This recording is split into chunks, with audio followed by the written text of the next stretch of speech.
बिस्मिल्लाहिर्रहमानिर्रहीम। Last lecture में हमने इंटीग्रेशन बाय पार्ट्स को डिस्कस किया था और उसके बाद जो है हमने रिडक्शन फार्मूलाज को डिस्कस किया था, जिसमें हमने particularly integrating powers of sine and cosine को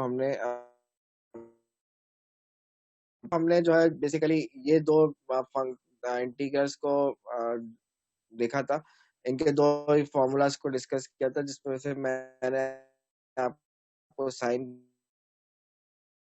की पावर n का इंटीग्रल को ड्राइव ये फॉर्मूला हमें कैसे मिलता है। और फिर हमने कहा था कि बिल्कुल सेम फैशन में जिस तरह से आपने इस वाले फर्स्ट फॉर्मूला को ड्राइव किया, बिल्कुल सेम फैशन के अंदर आप सेकंड फॉर्मूला को भी ड्राइव कर सकते हैं। अच्छा, इसी तरह से अगर आप देखो ये 10 की power n integrating powers of tangent and secant functions का अगर आप इंटीग्रल निकालना चाह रहे हैं, तो बिल्कुल सेम फैशन में आप जिस तरह से ऊपर डिस्कशन किया है, आप इसको भी स्प्लिट करके इंटीग्रेटिंग बाय पार्ट्स यूज करते इंटीग्रेशन बाय पार्ट्स को यूज करके इसके रिडक्शन फार्मूलाज को ड्राइव कर सकते हैं। तो ये था हमारा लास्ट लेक्चर का टॉपिक था। मैंने वैसे देखा जाए डेरिवेशन जो की थी बकायदा सॉल्व लेक्चर में, वो सिर्फ फर्स्ट की थी, लेकिन रिमेनिंग आप लोग खुद से सॉल्व कर सकते हैं।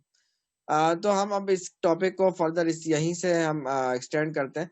आज के लेक्चर में हम बेसिकली ये इसी टॉपिक पे बात करेंगे, मतलब इसी को हम फर्दर एक्सटेंड करेंगे। और सबसे पहले जो बात हम आज के लेक्चर में करेंगे वो ये डिस्कस करेंगे कि अगर साइन फंक्शन और कॉस फंक्शन का प्रोडक्ट आ जाए, पहले ये बात करेंगे, फिर हम ये बात करेंगे कि टेंजेंट फंक्शन और सीकेंट फंक्शन का अगर प्रोडक्ट आ जाए। प्रोडक्ट भी इस तरह से आया कि साइन के ऊपर भी पावर है, कॉस के ऊपर भी पावर है।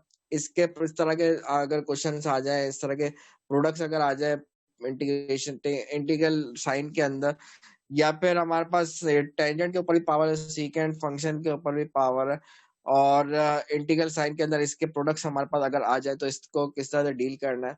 तो यह आज का हमारा टॉपिक है। तो सबसे पहले जो चीज हम यहाँ पे डिस्कस करेंगे वो ये देखेंगे कि साइन का फंक्शन और कॉस का फंक्शन अगर प्रोडक्ट फॉर्म में हमें मिल रहा है, और प्रोडक्ट फॉर्म में मिल रहा है, और साइन के ऊपर भी पावर है और कॉस के ऊपर भी पावर है, यानी कि इंटीग्रल अगर हमारे पास कुछ इस फॉर्म का मौजूद है, साइन की पावर m इंटू कॉस की पावर n, अगर इस फॉर्म में मेरे पास कोई इंटीग्रल मौजूद है, तो इसको सॉल्व किस तरह से किया जाएगा। तो इस पर बात ये होती है कि डिपेंड करता है कि साइन की पावर अगर ऑड है या कॉस की पावर ऑड है। हमारे पास ये वेरियस सिचुएशंस हैं जो कि हमारे पास इधर हो सकती है। तो मेरे पास ये जो फर्स्ट कॉलम में है कि वेरियस कंडीशंस हैं, वेरियस पॉसिबिलिटीज हैं जो अकर हो सकती है। हम सबसे पहले इस पॉसिबिलिटी की बात करते हैं कि अगर आपके पास कॉस का जो फंक्शन है, कोसाइन फंक्शन, जो अगर उसकी पावर अगर ऑड हो जाए तो फिर किस तरह से काम करना है। इसके लिए हम ये करेंगे कि सबसे पहले आप जो है कोसाइन फंक्शन को स्प्लिट कर दें, और स्प्लिट इस तरह से करें कि उसमें एक आपको कॉस स्क्वायर एक्स मिल जाए। बाकी मतलब अगर for example cos cube x लिखा हुआ है, तो कॉस क्यूब एक्स को मैं स्प्लिट करूंगा cos into cos square x में, सच डेट में कॉस स्क्वायर एक्स की आइडेंटिटी उसके अंदर मैं यूज कर सकूं, which is equal to 1 minus sine square x. ये बहुत फेमस आइडेंटिटी है, हम उसको यूज कर सके। या फिर अगर cos की पावर 5 लिखा हुआ है, तो cos की पावर 5 को मैं स्प्लिट जो है इसमें cos square x into cos cube x में इसको स्प्लिट कर सकता हूँ, और cos स्क्वायर एक्स में अगेन 1 माइनस साइन स्क्वायर का फॉर्मूला मैं यूज कर सकता हूँ।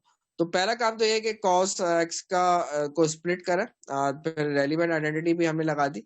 उसके बाद आपको ये करना होगा कि आइडेंटिटी जब आप लगा लोगे, तो साइन वाला फंक्शन जो है, जो आइडेंटिटी लगाने के बाद उसको ब्रैकेट से मल्टीप्लाई करोगे, आपके पास थ्रू आउट जो है साइन की अगर आप देखो पावर्स में इंक्रीज हो रही होंगी। तो साइन फंक्शन को आप यू के बराबर सपोज करके यू के बराबर सपोज करेंगे, तो आप देखिएगा बड़े easily bye using integration by substitution method बहुत इजीली ये क्वेश्चन हमारे पास सॉल्व हो जाएगा। या फिर अब वाइस वर्सा अगर हमारे पास इस तरह का केस हो जाए कि साइन की पावर ऑड हो जाए, तो फिर क्या करना होगा उसमें, फिर बिल्कुल सेम इसी तरह से काम करें कि साइन की पावर अगर ऑड है तो उसको स्प्लिट कर दें, और एक ऐसे स्प्लिट कर दे, साइन क्यूब एक्स है तो साइन स्क्वायर इंटू साइन में स्प्लिट कर दे, साइन की पावर 5 है तो sine cube into sine square में स्प्लिट कर दे। देन साइन स्क्वायर के ऊपर आइडेंटिटी जो है 1 माइनस कॉस स्क्वायर एक्स, इसकी आइडेंटिटी आप यहाँ पे यूज कर लीजिए। Then after some simplification we will substitute u is equals to cos x, और by using integration by substitution method हम इसको सॉल्व कर सकते हैं। और अगर हमारे पास ये सिचुएशन आ जाए कि दोनों पावर्स इवन हो जाए, दोनों पावर्स अगर इवन हो जाए तो फिर क्या होगा, उसके लिए हमें ये करना होगा, use the relevant identities to reduce the powers of sin x and cos x।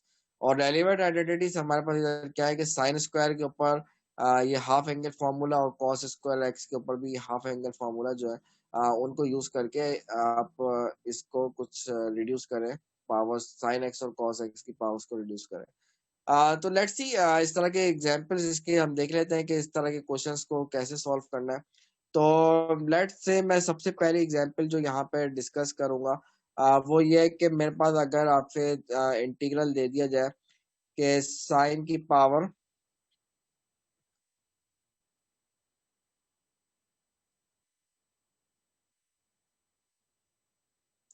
4x और कॉस की पावर 5x, हम सबसे पहले इसके ऊपर बात कर लेते हैं। तो साइन की पावर 4x और कॉस की power 5x dx, let's say सबसे पहले मैं इसको सॉल्व करने जा रहा हूँ। तो पीछे अगर देखें तो हमारे पास पीछे जो सिचुएशन है जो मैंने पीछे डिस्कस किया है इधर टेबल के अंदर, इस टेबल में जो हमने सिचुएशन डिस्कस की है इसमें सबसे पहले मैंने कहा है कि साइन की जो पावर है वो m है, और कॉस की पावर को हम n नाम दे रहे हैं। तो ये कह रहे हैं कि अभी आप अगर सिचुएशन देखो तो मेरे पास साइन की पावर इज 4 एंड कॉस की पावर इज 5, तो यानी कि मेरे पास कॉस की पावर ऑड है। तो ये कौन सी सिचुएशन है कॉस की पावर ऑड वाली, ये मेरे पास फर्स्ट जो सिचुएशन है ये इसकी बात कर रहा है। तो ऐसी सिचुएशन में हमें क्या करना है, ये टेबल हमें बताता है कि आप इसमें cos x वाले फैक्टर को स्प्लिट कर दीजिए। तो cos x वाले फैक्टर को हम स्प्लिट करते हैं तो देखते हैं क्या होता है। cos x वाले फैक्टर को स्प्लिट करेंगे आप साइन की पावर 4x, और कॉस वाले फैक्टर को मैं स्प्लिट कर देता हूँ यानी कि कॉस स्क्वायर एक्स और into cos cube x dx में मैंने इसको स्प्लिट कर देते हैं। और जब आप स्प्लिट कर लो तो आपसे फिर ये कहा जाता है टेबल के अंदर, जैसे अभी हमने देखा कि कॉस स्क्वायर एक्स के ऊपर रेलिवेंट आइडेंटिटी यूज कर ले, और रेलिवेंट आइडेंटिटी हमें पता है कि that is 1 minus sine square x, और ये cos cube x dx।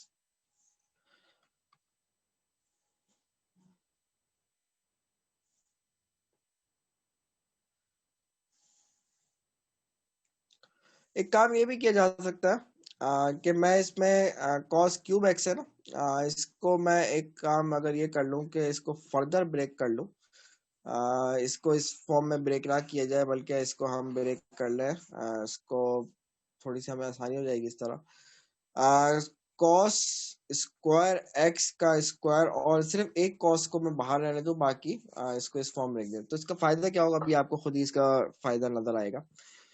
Sign की power 4x, cos square x की जगह पे उसकी आइडेंटिटी मैं यूज कर लेता हूँ which is equals to 1 minus sine square x का whole square into cos x dx। Now I will apply a minus b के होल स्क्वायर का फॉर्मूला इन द ब्रैकेट। तो इधर ब्रैकेट में आप फॉर्मूला लगाओगे तो 1 माइनस 2 साइन स्क्वायर एक्स और प्लस साइन की पावर 4x हो जाएगा, और इंटू कॉस एक्स dx। अब मैं इसमें एक काम करता हूँ कि ये जो साइन की पावर 4 है उसको मैं अगर अंदर मल्टीप्लाई कर दूं तो मेरे पास हो जाएगा साइन की पावर 4x और माइनस 2 साइन की पावर 6 हो जाएगा इधर, और इधर जो है मेरे पास 4 प्लस 4 यानी कि साइन की पावर 8 हो जाएगा, और बाकी मेरे पास cos x dx as it is है। तो अगर आप रिकॉल करें जो अभी हमने टेबल पीछे डिस्कस किया, उस टेबल के अकॉर्डिंग हमने कहा है कि सबसे पहला काम ये करें कि स्प्लिट कर दे, किसको स्प्लिट कर दे, पावर ऑड वाले को स्प्लिट कर दे। देन स्प्लिट करने के बाद रेलिवेंट आइडेंटिटी लगाए, वो भी हमने लगा ली। एंड रेलिवेंट आइडेंटिटी लगाने के बाद आपसे कहता है कि आप जो है इसमें सब्स्टिट्यूशन यूज करें। कौन सी सब्स्टिट्यूशन यूज करेंगे, u is equal to sine x को सपोज कर ले। ये मैंने क्या किया, इसको मैंने एक सपोज किया, लेट किया है कि u is equal to sine x. और हमें पता है कि इंटीग्रेशन बाय सब्स्टिट्यूशन मेथड का तरीकेकार ये होता है कि आफ्टर सपोजिंग आपको एक डिफरेंशियल निकालना होता है, तो du को निकालूंगा तो that will be equals to cos x dx। So my अगर मैं इंटीग्रल जो रिक्वायर्ड इंटीग्रल है डेट विल बिकम साइन की पावर 4, यानी कि u क्या है, साइन x के बराबर है, तो साइन की पावर 4 का मतलब है u की power 4 minus 2 as it is, sine की पावर 6 का मतलब है u की पावर 6, एंड साइन की पावर 8 का मतलब है u की पावर 8। और cos x dx का मतलब क्या है, cos x dx का मतलब है d, हमने जैसे डिफरेंशियल निकाला हुआ। तो मेरे पास अब तो सिंपल सी इंटीग्रेशन है, u की पावर 4 का इंटीग्रल वी नो u की पावर 5/5, एंड u की पावर 6 का इंटीग्रल u की पावर 7/7, एंड u की पावर 9 का integral is 9/9 plus arbitrary constant. तो इस क्वेश्चन में हमसे ये पूछा ही गया था कि इंटीग्रेशन बाय इंटीग्रेट करें, तो हमने इंटीग्रेशन कर लिया। लेकिन बात ये है कि हमारे पास क्वेश्चन चूंकि एक्स की फॉर्म में दिया हुआ है क्वेश्चन, वेरिएबल एक्स की फॉर्म में, तो यू की फॉर्म में आंसर नहीं आना चाहिए। तो मैंने जो इधर सब्स्टिट्यूशन यूज किया उसकी वैल्यू वापस अगर पुट कर दी जाए, तो यू इज साइन एक्स, तो साइन की पावर 5x/5 हो जाएगा, -2/7, साइन की पावर 7x हो जाएगा, और u की पावर 9 का मतलब है साइन की पावर 9x हो जाएगा, प्लस आर्बिटरी कांस्टेंट c आ जाएगा। तो ये हमारे पास जो है एक क्वेश्चन पूरा कंप्लीटली आपने सॉल्व कर लिया। तो ये था हमारे पास integration of products of sine into cosine, अगर उसमें से एक पावर ऑड हो जाए तो क्या होगा। अब मैंने आपसे फर्स्ट केस जो है इसका वो डिस्कस किया था, फर्स्ट केस डिस्कस किया, सेकंड भी बिल्कुल सेम इसी तरह का। अब मैं थर्ड केस की एक एग्जांपल सॉल्व कर लेता हूँ।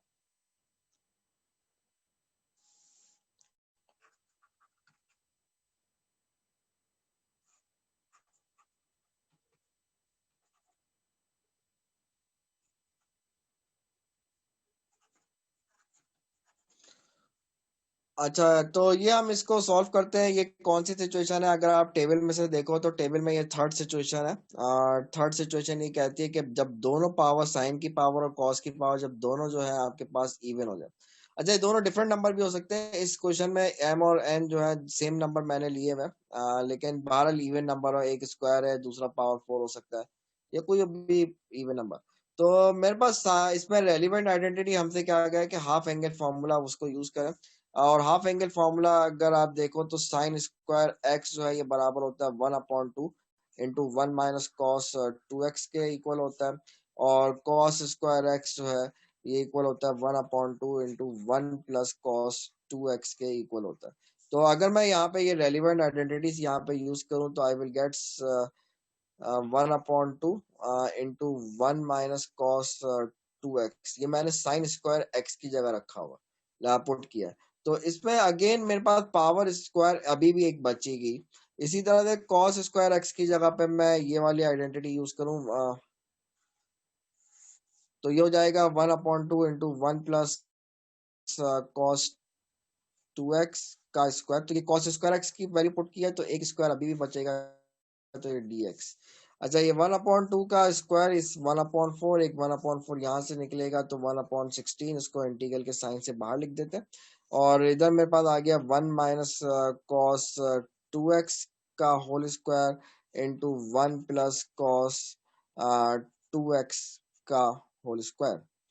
एक काम अगर ये कर लिया जाए कि मैं ये जो स्क्वायर है उसको एक दफा ही लिख दूं, तो आई थिंक आप लोग को ये बात इजीली समझ में आ रही होगी कि दो चीजें मल्टीप्लाई हो रही हैं, उसके पार अगर मैं एक ही साथ स्क्वायर बाहर लगा दूं तो ये काम किया जा सकता है dx। तो इसका फायदा ये होगा कि जो अंदर वाले दोनों ब्रैकेट्स हैं इनके ऊपर a + b into a - b का फॉर्मूला इधर अप्लाई हो जाएगा। तो ये हो जाएगा 1 - cos² 2x का स्क्वायर dx। अच्छा, मैं यहीं पे थोड़ी सी वर्किंग कर लेते हैं जितनी हो सके। ये हो जाएगा 1/16 इस बाहर और ये हो जाएगा 1 - cos² is we know that is sine square, और साइन स्क्वायर का मतलब है एक स्क्वायर पहले से लगा हुआ है, तो ये हो जाएगा साइन की पावर 4 2x dx। तो ये अगर आप इसमें गौर करें तो ये वाली जो फॉर्म है साइन की पावर 4, तो ये कैसे सॉल्व होगी, ये चीज हमने प्रीवियस क्लास के अंदर लास्ट लेक्चर में एक चीज हमने डिस्कस की है। कैसे सॉल्व होती है, इसके लिए हमारे पास ये वाला फॉर्मूला इधर क्लियरली अप्लाई हो सकता है। फर्स्ट फॉर्मूला साइन की पावर n वाला, इधर n हो जाएगा मेरे पास 4, लेकिन इधर अगर आप नोटिस करो तो इधर एंगल में सिर्फ x मौजूद है, तो इधर मेरे पास 2x है अभी एंगल, तो कोई इशू नहीं है। मेरे पास अभी जो एंगल है वो करंटली 2x है, तो ये कोई इतना बड़ा इशू नहीं है। मैं एक काम ये करता हूँ, ये मजीद फर्दर क्वेश्चन जो है मैं नेक्स्ट पेज पे कर लेते हैं। ये हो जाएगा 1/16 और साइन की पावर 4 2x ये लिखा हुआ है। तो अगर मैं एक काम ये कर लूँ कि ये जो 2x है ना, इसको अगर सपोज कर लिया जाए u के बराबर सपोज कर लें 2x, तो क्या हो जाएगा, ये हो जाएगा du is equals to 2dx, और इट इम्प्लाइज डेट अगर मैं dx की वैल्यू यहाँ से निकालूं तो डेट विल बी du/2। तो मेरे पास ये जो du/2 dx की जगह du/2 रखेंगे तो ये डिवाइड बाय 2 बाहर अगर आप 16 के साथ पास ले जाओ तो ये 1/32 हो जाएगा, और ये हो जाएगा साइन की पावर 4 u du। अब आपको सिंपली ये करना है, जो फर्स्ट फॉर्मूला जो हमने अभी शो किया था, मैं दोबारा अगर शो कर दूं आपको, ये जो फर्स्ट फॉर्मूला मैंने आपको शो किया, इस फर्स्ट फॉर्मूले को अगर मैं यहाँ पे यूज करूं तो बहुत ही क्लियरली आप इस इंटीग्रल को फर्दर आगे सॉल्व कर सकते हो। तो ये इंटीग्रल मैं आपके लिए छोड़ रहा हूँ, ये solve by yourself, D Y S do yourself, मतलब ये कि सिंपल आपको वो फॉर्मूला जो अभी हमने शो किया पीछे वो इधर अप्लाई करना है। एक बात का ख्याल रखिएगा कि इधर हमारे पास जो आंसर फाइनली आएगा वो आंसर जो है वो इन टर्म्स ऑफ यू आएगा, उसके बाद आपको यू की वैल्यू फाइनली आखिर में पुट कर दीजिएगा। तो ये हमारे पास हो गया। अच्छा, फॉर्मूला पुट करने जो करेंगे, जो मैंने अभी आपको शो किया है, वो फॉर्मूले में एन जो है इस केस में मेरे पास 4 है, तो बस आपको फॉर्मूला पुट करना है। ये फॉर्मूला कैसे पुट किया जाता है ये हमने प्रीवियस लेक्चर के अंदर ऑलरेडी डिस्कस कर चुके हैं। तो ये था हमारे पास ये वाला टॉपिक जिसमें हमने बात पढ़ी है कि साइन की पावर और कोसाइन की पावर अगर प्रोडक्ट की फॉर्म में आ जाए तो कैसे वर्किंग करनी है। अब जो है मैं आगे जाके ये चीज आपको पर बात करते हैं कि अगर टेंजेंट की और सेकंड दोनों की अगर पावर्स आ जाए और दोनों प्रोडक्ट फॉर्म में आ जाए तो किस तरह से उनको डील करना है। तो लेट्स डिस्कस दैट थिंग। अच्छा, तो इसको देखा जाए तो ये बिल्कुल सेम उसी तरह से जिस तरह से हमने कहा मुख्तलिफ पॉसिबिलिटीज की बात करते हैं। 10 की पावर अगर इवन हो जाए, सॉरी सेकेंड की पावर अगर इवन हो जाए तो क्या करना है, या फिर हमारे पास टेंजेंट की पावर अगर ऑड हो जाए तो क्या करना है, या हमारे पास टेंजेंट की पावर इवन हो और दूसरी सेकेंड की पावर ऑड हो तो फिर क्या करना है। ये हमारे पास वेरियस सिचुएशंस हैं। इनके लिए बिल्कुल सेम इसी तरह से, बस इसमें बात यह कि आपकी ट्रिग्नोमेट्रिक आइडेंटिटीज की नो हाउ अगर आपको है, तो अगर ये टेबल आपके पास मौजूद नहीं भी है तब भी आप इसके ऊपर वर्किंग इजीली थोड़ा सा खेल सकते हो आप इससे, अगर आपको ट्रिग्नोमेट्रिक आइडेंटिटीज का आइडिया। तो इसके लिए हम ये कहते हैं कि अगर सीकेंड की पावर इवन है तो आपको सीकेंड फंक्शन को स्प्लिट कर देना है, और उसमें ऐसे स्प्लिट करना है कि आपको पास सेक स्क्वायर एक्स बच जाए, और सेक स्क्वायर एक्स के ऊपर हम आइडेंटिटी लगा सकते हैं 1 + tan² एक्स, और उसके बाद जो हमारे पास सब्स्टिट्यूशन यूज करेंगे यूज को 10x के बराबर सपोज करके, बिल्कुल जिस तरह पहले काम किया था वैसे किया जा सकता है। या फिर हमारे पास टेंजेंट की पावर ऑड हो जाए तो हम जो है इसको sec x इंटू 10x में स्प्लिट किया कर सकते हैं, और फिर आइडेंटिटी अगेन 10² जहां पर आएगा उसकी जगह पे sec स्क्वायर -1 पुट करेंगे, फिर हम u को sec x के बराबर सपोज करके उस क्वेश्चन को सॉल्व कर सकते हैं। और अगर हमारे पास एक 10 की पावर इवन आ जाए और सेकेंड की पावर ऑड आ जाए तो फिर क्या करना है, उसके लिए हमारे पास जो है ऐसे करें कि use relevant identities to reduce the integrand to powers of sec x alone. मतलब ऐसे आइडेंटिटी यूज करें कि हमारे पास सिर्फ और सिर्फ sec x की पावर की फॉर्म में इंटीग्रेंट बचे, और बाकी हमारे पास उसके रिडक्शन फॉर्मूला sec x का यूज करके हम उसको सॉल्व कर सकते हैं। तो ये हमारे पास 3 पॉसिबल सिचुएशंस हैं। इसके लिए हम एग्जांपल देख लेते हैं कि क्या एग्जांपल हम इसके लिए ले सकते हैं। तो इसकी एग्जांपल देखते हैं कोई। मैं आपको कहता हूँ कि आप ऐसा कीजिए कि 10 स्क्वायर इंटू सेक की पावर 4 को इंटीग्रेट कर लेते हैं हम। और इसमें अगर आप 10 स्क्वायर इंटू सेक की पावर 4 में देखो तो इसमें हमारे पास जो सिचुएशन है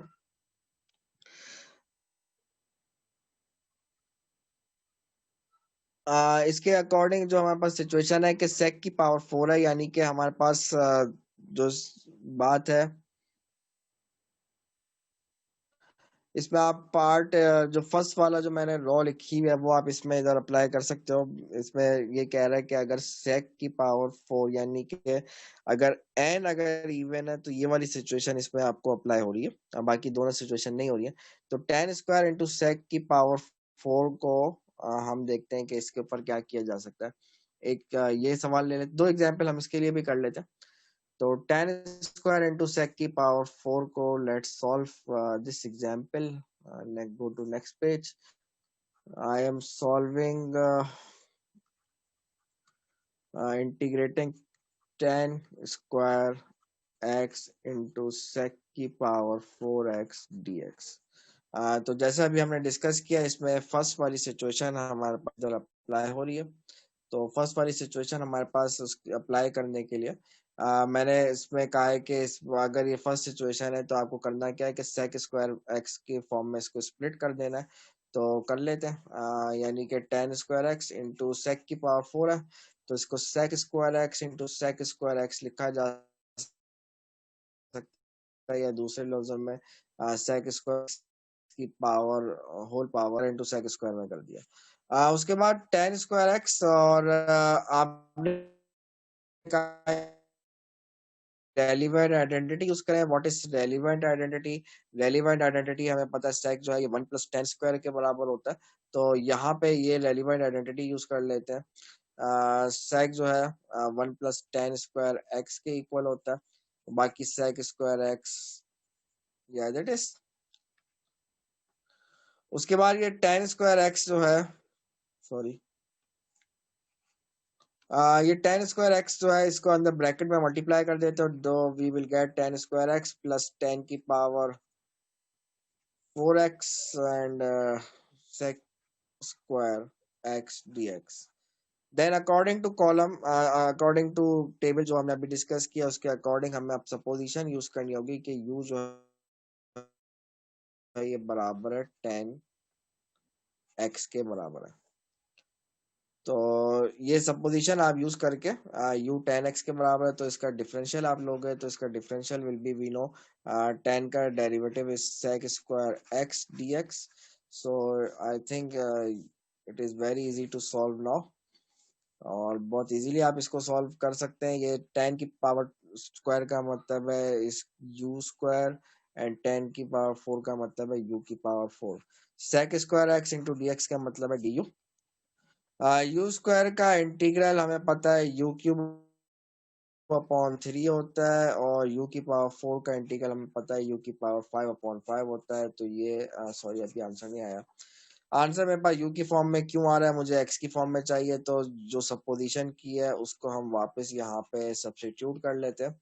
तो हमारे पास पूरा फाइनल आंसर जो है ये आ गया प्लस सी, ये हमारे पास फाइनल आंसर है। सो ये हमारे पास एक क्वेश्चन मैंने किया। इसकी एक एग्जांपल और कर लेते हैं। अब एक एग्जांपल हम ये कर लेते हैं कि 10 क्यूब इंटू सेक क्यूब। अगर आप इसमें देखो तो 10 क्यूब और सेक क्यूब में यहाँ पे कौन सी सिचुएशन लग रही है। आप इसमें देखो कि जब m ऑड होता है तो फिर क्या होता है, तो इसमें जो है सेकंड वाली सिचुएशन जो है ये अप्लाई होगी। तो 10 क्यूब इंटू सेक क्यूब को हम सॉल्व करते हैं। I am solving the question given to you is 10 cube x into sec cube x dx। तो इस तरह की सिचुएशन में क्या ये कौन सा वाला इसमें हमारे पास टेबल की कौन सी फॉर्म है, तो ये कह रहा है कि m जब ऑड हो, यानी कि 10 की पावर जब ऑड हो, तो क्या करना है आपको, सवाल में स्प्लिट कर देना है sec x इंटू 10x की फॉर्म में इसको स्प्लिट करना है। तो कैसे स्प्लिट कर इसको स्प्लिट कैसे किया जाए, तो लेट्स सी, इसको स्प्लिट करने के लिए हमें लाजमी तौर से क्या चाहिए, हमें लाजमी तौर से according to table sec x 10x लाजमी तौर से चाहिए, ये चीज मुझे चाहिए, बाकी रिमेनिंग जो बचेगा वो फिर लिख लेंगे। तो अकॉर्डिंग टू टेबल मुझे इसमें sec x और 10x ये तो मुझे चाहिए ही चाहिए। बाकी फिर जो रिमेनिंग 10 बचेगा, 10 स्क्वायर होगा तो ये 10 क्यूब बचेगा। इसी तरह से sec स्क्वायर होगा तो तो ये चीज मुझे ऑलरेडी चाहिए थी। मैं ब्रैकेट में इसलिए लिख रहा हूँ, जरूरत नहीं है लिखने की, लेकिन सिर्फ आपको डिस्टिंग्विश करने के लिए कि मुझे टेबल मुझे इंफॉर्मेशन दे रहा है कि मुझे ये चीज लाजमी तौर से चाहिए। उसके बाद टेबल मुझे कहता है कि जब ये काम कर लो तो आप उसके बाद आइडेंटिटी लगा लो 10 स्क्वायर के ऊपर sec स्क्वायर -1। तो 10 स्क्वायर हमें कहाँ मिल रहा है, तो 10 स्क्वायर आप देख रहे हो कि 10 स्क्वायर मेरे पास इधर जो बच रहा है 10 स्क्वायर, इसके ऊपर आइडेंटिटी लगा लेते हैं sec स्क्वायर x -1 और फिर sec स्क्वायर x और sec x 10x। अब देखें sec x 10x को तो आप समझ लो छेड़ना नहीं है, सिर्फ ब्रैकेट में सिर्फ इसलिए लिख रहा हूँ, हालांकि जरूरत नहीं है, लेकिन आपने इसको अलग इसलिए किया ताकि आप ये समझ लो कि इसको आपको छेड़ना ही नहीं है, ये एज इट इज रहने दें। बाकी sec स्क्वायर x को मैं अंदर ब्रैकेट के मल्टीप्लाई कर लेता हूँ, ये जो sec स्क्वायर -1 वाला ब्रैकेट है इसके अंदर मल्टीप्लाई अगर कर लो तो ये sec की power 4 x minus sec square x हो जाएगा। और फिर बाकी sec x, ये देखिए ये जो सेकंड ब्रैकेट मैंने लिखा है ना sec x इंटू 10x, इसमें ब्रैकेट सिर्फ मैंने अलग करने के लिए लगाया, वरना जरूरत नहीं है इस ब्रैकेट की। ये काम करने के बाद मुझे टेबल के अकॉर्डिंग ये बात पता चल रही है कि मुझे उसके बाद सपोजिशन करनी है कि u को सपोज कर लीजिए sec x के बराबर, then you will take differential. तो sec x का डेरिवेटिव हमें पता है sec x इंटू 10x होता है dx। तो I think this is become very simple now. मेरे पास अब जो है इसमें देखो तो इंटीग्रल साइन के अंदर sec की पावर 4 का मतलब है u की पावर 4, sec स्क्वायर का मतलब है u square, sec x 10x dx की जगह पे du आ जाएगा और जस्ट पावर्स को इंटीग्रेट कर देंगे तो u की पावर 5/5 हो जाएगा, u square u cube upon 3 हो जाएगा प्लस c। इंटीग्रेट करना तो हो चुका है और फिर u की जो वैल्यूज है जस्ट उसको पुट कर देना है। तो u की वैल्यू हमारे पास sec थी तो मैंने उसकी वैल्यू पुट कर रहा हूँ।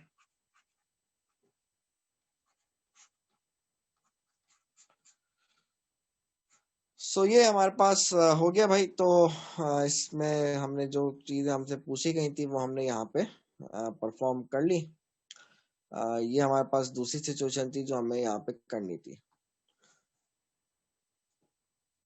थर्ड वाली पॉसिबिलिटी, इसकी एग्जांपल आप लोग खुद ट्राई कीजिएगा, इंशाल्लाह कर लेंगे जब अगर आपने ये दो पॉसिबिलिटी समझ में अगर आ गई होंगी यकीनन होपफुली, तो आपको थर्ड वाली पॉसिबिलिटी की एग्जांपल खुद ही ट्राई कीजिएगा, इंशाल्लाह आप लोग कर लेंगे इससे। ओके नाउ हमारे पास नेक्स्ट टॉपिक जो है वो ट्रिग्नोमेट्रिक सब्स्टिट्यूशन है। देखिए वैसे देखा जाए तो इंटीग्रेशन परफॉर्म करने के वेरियस बहुत सारी टेक्निक्स हैं, लेकिन कुछ टेक्निक्स ऐसी हैं जो बहुत ज्यादा यूज होती है। उसमें से एक ट्रिग्नोमेट्रिक सब्स्टिट्यूशन भी है।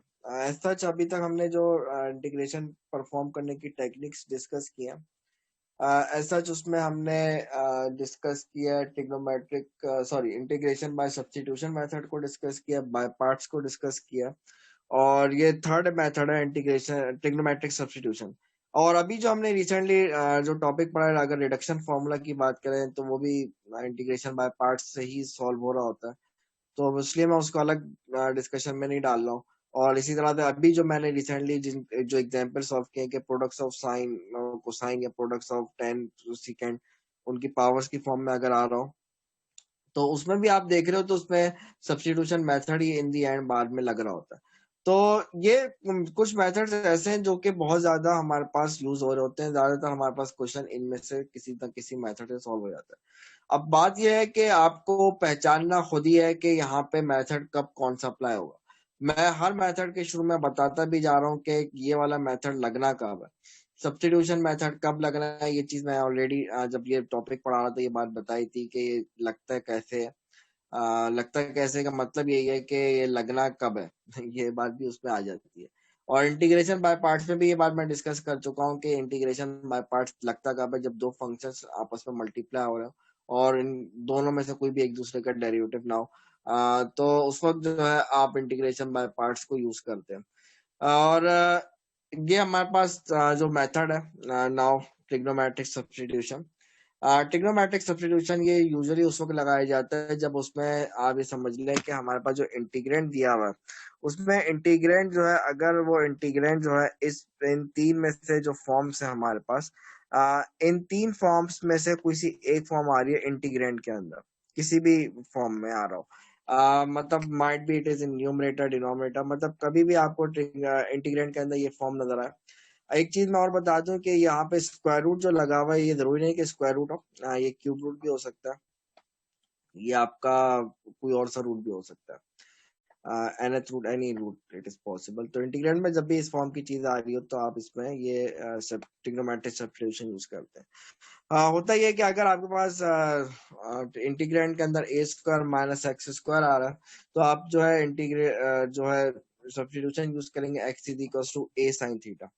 अच्छा, इसमें दूसरा option x is equal to a cos theta भी सपोज किया जा सकता है। ये भी किया जा सकता है, जरूरी नहीं कि ए साइन थीटा लो, ए कॉस थीटा भी ले सकते हो। एंड व्हाट इज थीटा है, थीटा के ऊपर रिस्ट्रिक्शन ये है कि थीटा की जो वैल्यू है डेट विल बी फ्रॉम -π/2 से +π/2 होती है। तो ये हमारे पास होगी। इसी तरह से अगर मेरे पास इंटीग्रेंड के अंदर अंडर रूट ए स्क्वायर प्लस एक्स स्क्वायर है तो मैं एक्स की जगह पे ए टेन थीटा को सब्स्टिट्यूट करूंगा। और अगेन थीटा की जो के ऊपर रिस्ट्रिक्शन -π/2 से +π/2 होती है।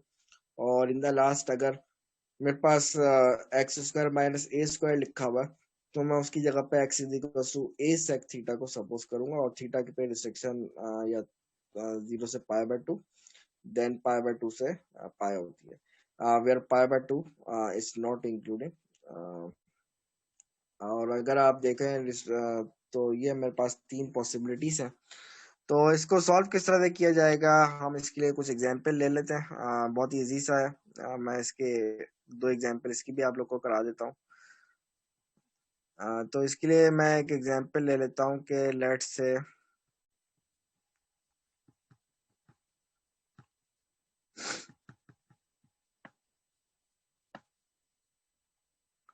मैं आपको कहता हूँ कि अंडर रूट 1 + x² इसका इंटीग्रल निकाल लें। मैं ये थोड़ा सा और डिफिकल्ट सा ले लेते हैं, कोई सा मैं ले लेता हूँ।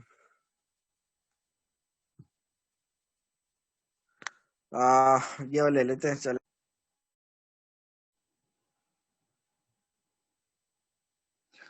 सॉरी, ये सिस्टम हैंग हो गया था। तो अब जो है हम इस एग्जाम्पल को सॉल्व करते हैं। इसमें आप देखो तो जैसे मैंने अभी आपको फॉर्म्स बताई थी कि इंटीग्रेंट की जो फॉर्म्स हैं वो अगर हमारे पास जो तीन फॉर्म्स मैंने डिस्कस किए उसमें से कोई से एक फॉर्म आ जाए, तो हम एक ट्रिग्नोमेट्रिक सब्स्टिट्यूशंस को यूज कर रहे होते हैं। उसमें से एक फॉर्म थी कि अंडर रूट ए स्क्वायर माइनस एक्स स्क्वायर कहीं पे इंटीग्रेंट के अंदर आ जाए तो आप उसमें x is equal to a sine theta को सपोज करते हैं, या x is equal to a cos theta भी ले जा सकता है। What is a here, a is मतलब इधर अंडर रूट के अंदर a square minus x square, तो इधर लिखा हुआ under root 4 minus x square. तो ये ऐसे ही है जैसे लिखा हुआ है under root 2 square minus x square. तो यानी कि ए इज 2 है तो x is equal to 2 sine theta को सपोज किया जाएगा। ये बात याद रखें कि जब भी ट्रिग्नोमेट्रिक सब्स्टिट्यूशन का सवाल किया जाएगा तो जैसे ही आप सपोजिशन कर लें उसके फौरन बाद आप एक राइट एंगल ट्रायंगल बना लीजिए। और राइट एंगल बिकॉज हमें पता है कि ट्रिग्नोमेट्री में राइट एंगल ट्रायंगल यूज हो रहा होता है, तो हमारे पास दिस इज थीटा है। और देखा जाए x is equal to 2 sine theta का मतलब है कि x upon 2 is equal to sine theta. और x upon two is equal to sine theta का मतलब है कि x साइन थीटा के बारे में हमें पता है कि ये परपेंडिकुलर अपॉन हाइपोटेन्यूज होता है, so this is your x and this is your two, तो obviously this will be your base है ये, तो according to Pythagoras theorem this will be under root 4 minus x square. तो ये काम आएगा, आगे जाके देखेंगे हमारे पास ये इसका फायदा क्या है राइट एंगल ट्रायंगल बनाने का, लेकिन बना लिया, चले अब इसको देखते हैं आगे जाके। तो अब उसके बाद जब सब्स्टिट्यूशन की जाती है तो हम उसमें फॉरेन डिफरेंशियल्स के साथ कैलकुलेट करते हैं। सो इसका differential will be 2 cos theta and d theta. So मेरे पास जो क्वेश्चन दिया हुआ उस क्वेश्चन के अकॉर्डिंग मेरे पास जो चीजें सपोज की हैं उन सपोजिशंस की वैल्यूज को यहाँ पे पुट करके देखते हैं कि हमारे पास क्या बन रहा है। dx की जगह पे मैं यहाँ पे पुट कर देता हूँ 2 cos theta and d theta, और डिवाइडेड बाय x का स्क्वायर का मतलब है कि 4 साइन स्क्वायर थीटा हो जाएगा, under root of 4 minus x square. X square का मतलब है 4 माइनस 4 साइन स्क्वायर थीटा हो जाएगा। और अब जो है मजीद अगर इसको सिंप्लीफाई करें तो ये स्क्वायर रूट के बाहर 2 हो जाएगा, बाहर आएगा, तो 4 टू 8 हो जाएगा, एंड 2/8 1/4 को मैं इंटीग्रल के साइन से बाहर लिख देता हूँ, और ये मेरे पास है cos theta upon sine square theta, और स्क्वायर रूट के अंदर 1 माइनस साइन स्क्वायर है, and under root 1 minus sine square का मतलब है under root cos square, and under root cos square का मतलब ओनली cos थीटा हो जाएगा, और ये d theta. So cos theta and cos theta will be cancelled, and what we will get is 1/sin square। तो अगर आप देखो तो मेरे पास 1/4 और डिवाइड इनटू 1/sin स्क्वायर बचा हुआ है, सो 1/4 और 1/sin square theta d theta means मेरे पास है 1/4 into sorry integral of cosec square theta d theta. Now cosec square theta d theta का मुझे इंटीग्रल फाइंड करना है, और इंटीग्रल फाइंड करने के लिए कोसेक स्क्वायर थीटा का का हमें directly formula, we know the direct formula of cosec square theta, वो मैं यहाँ पे यूज कर लेता हूँ, वो मुझे पता है -1/4 कॉट थीटा, इसका फॉर्मूला होता है कोसेक स्क्वायर थीटा का इंटीग्रल कॉट थीटा होता है, और प्लस सी फॉर्मूले का। अब बात यह है कि इंटीग्रेशन करनी थी, इंटीग्रेशन परफॉर्म हो चुकी है, लेकिन जैसे हमें पता है कि क्वेश्चन एक्स की फॉर्म में दिया हुआ है तो answer should also be in the form of x. And what is cot theta? Cot theta के बारे में हमें पता है कि कॉट थीटा जो है ये सॉरी बेस अपॉन परपेंडिकुलर होता है, और बेस हमारे पास जो according to right angle triangle थी वो under root 4 minus x square थी, और परपेंडिकुलर जो था वो हमारे पास एक्स था, तो divided by x plus c, this is your final answer. तो ये हमने इस एक क्वेश्चन सॉल्व किया बाय यूजिंग ट्रिग्नोमेट्रिक